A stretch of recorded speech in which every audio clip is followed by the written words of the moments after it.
What's up everyone, Lawn of Duty here. Today I'm going to show you my above ground sprinkler system that I've been using for the past couple seasons now for both my front and backyard setup. I'm going to walk you through exactly how it's configured, how I get complete coverage across all my zones, and how you can build something similar to this without spending thousands of dollars on an in-ground irrigation system. This is a simple DIY setup that is affordable, customizable, and works especially well for smaller lawn spaces like we typically have here in Chicago. Let's go. Before we go over the tools, let's quickly look at the 4 watering zones this system covers. My front lawn consists of 2 zones, a left side and a right side. The backyard also has 2 zones, but they're completely different shapes and require different sprinkler placements. That means I have a total of 4 watering zones, and each one requires its own sprinkler and watering schedules. One of the biggest advantages of a setup like this is that every zone can be customized independently depending on size, sun exposure, and water needs. I'm going to leave links to everything used in this setup down in the description below. Before you buy anything, the first thing you need to do is locate your water source, because everything starts here. You want to determine whether a setup like this will work for your property or whether you'll need to get a little creative with routing hoses. For me, my main water source is a spigot located on the side of the house. It's definitely not the ideal location for an above ground sprinkler system, but with a little planning I was able to make it work while still getting great coverage across all 4 zones. You'll notice I already have a retractable hose reel connected to my main spigot. I use that regularly for watering flowers, washing things off, and other day-to-day tasks. To keep that functionality while adding automated irrigation, I installed a 2-way shutoff valve. One side continues feeding my retractable hose reel, while the other side connects to my automatic timer. The timer I'm using has 4 separate outlets, which means I can independently control 4 different watering zones. 2 zones cover my front lawn and 2 zones cover my backyard. Next, let's talk about the sprinklers. For 3 of my 4 zones, I use this metal sprinkler. I really like it because it works well for both smaller and larger lawn areas, covers up to around 75 square feet, and is much more durable than the cheaper plastic versions you'll find in stores. I've been using these for multiple seasons now, and they've held up extremely well. For my 4th zone, I use an oscillating sprinkler. It doesn't have the same coverage area as the metal sprinkler, but it works perfectly for this narrow strip of grass where a larger sprinkler would overshoot into unwanted areas.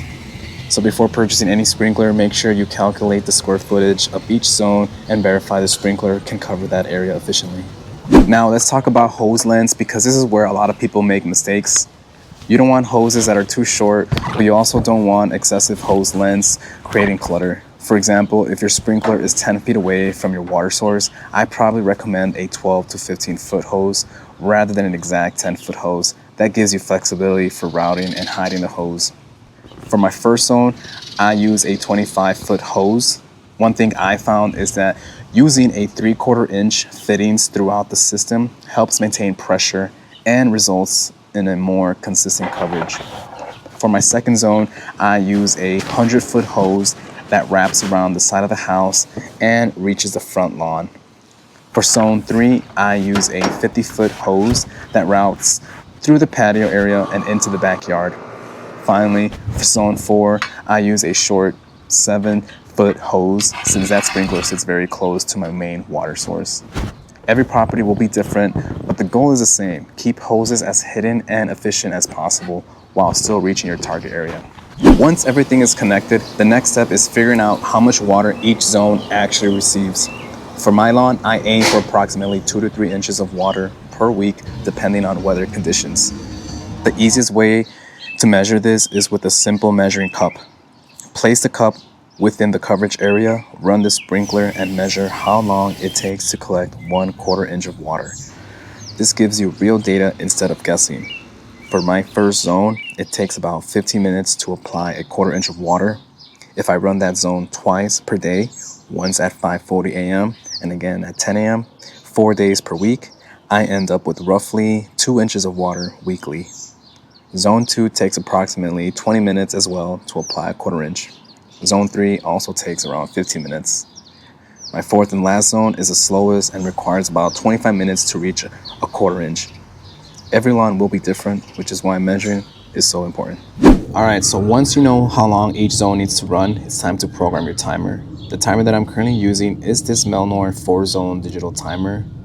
Now the only real complaint I have about this one is that it is a manual one, so depending how you set it up or how often you set it up, you do have to turn it off or else it will run every so often.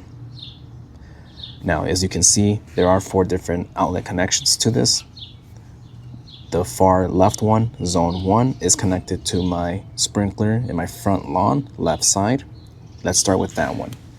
Okay, so zone 1 will start at 540. You can change it here using these buttons. How long? It's gonna run for 15 minutes.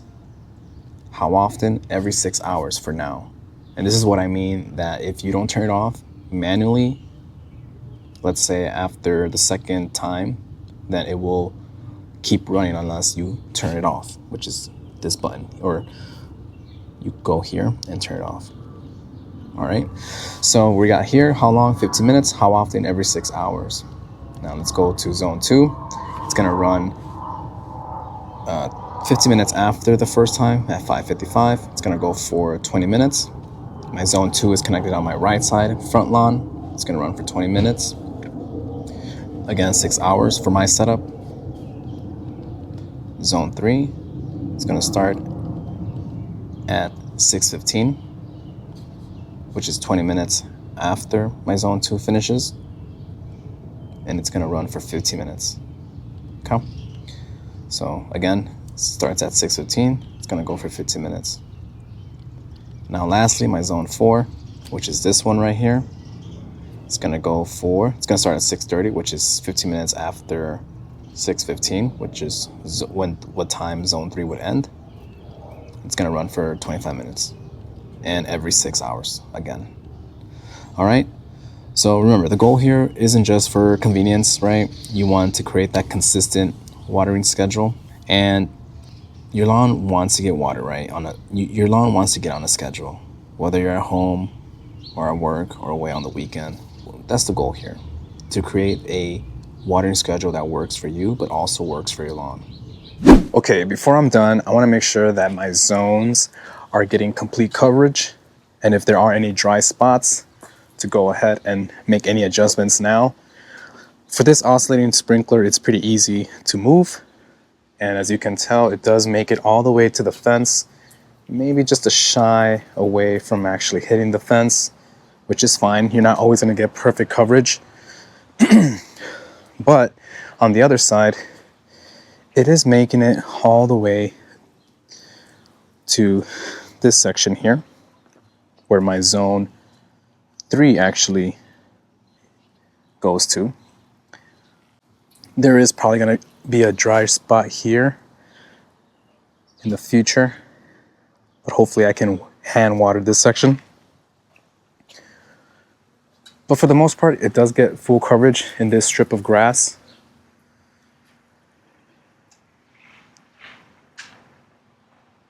And that's what we want, the best coverage as possible.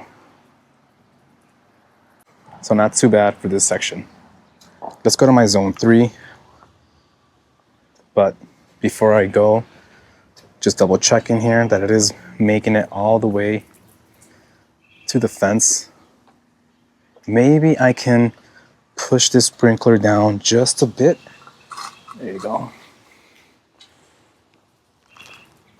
And by just doing that, it did help a little bit more. Let's go to zone 3. Okay, for my zone 3, it is going just the way I want it to go. It's getting even coverage. It is hitting the top of my fence, which is fine because it does need to do that in order to reach all the way out there in that corner. There seems to be a dry spot, and I'll show you.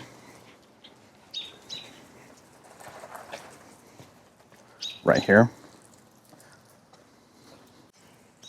I don't want the sprinkler shooting out completely above the fence area and potentially hitting neighbors or any people walking down that way. So in this section, most likely I will hand water, but you can see that it does make it, for the most part, all the way, and it stops right there. Again, this is a very important step just to make sure that you make any adjustments now before you forget about it and just becomes a bigger issue later on. But I highly recommend these sprinklers from Rainbird. It's a bit better than the other ones that you find in the big local box stores like Home Depot, Lowe's. I really like the setup. You do need to get familiarized with adjusting these, but once you figure it out, it's pretty easy, straightforward.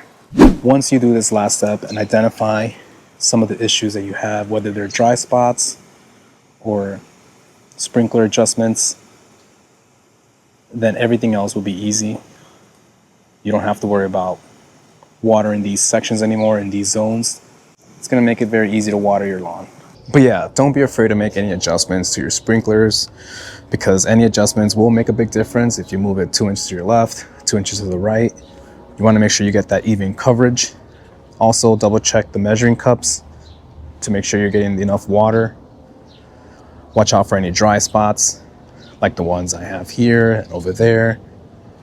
Maybe those spots you will need to water manually, but for everything else, you're getting water, and that's what you want. You want that consistent watering across your lawn as much as possible. Do this. This is the final step, and then you're set for success. And that's how I set up my entire above ground sprinkler system for both my front lawn and my backyard. It's really affordable, it's super customizable, and has worked well for me for the past few seasons. If this video has helped you, make sure you guys hit that like button, subscribe for more lawn content, and drop any questions below in the comments. Thanks for watching. I'll see you guys in the next one. Peace.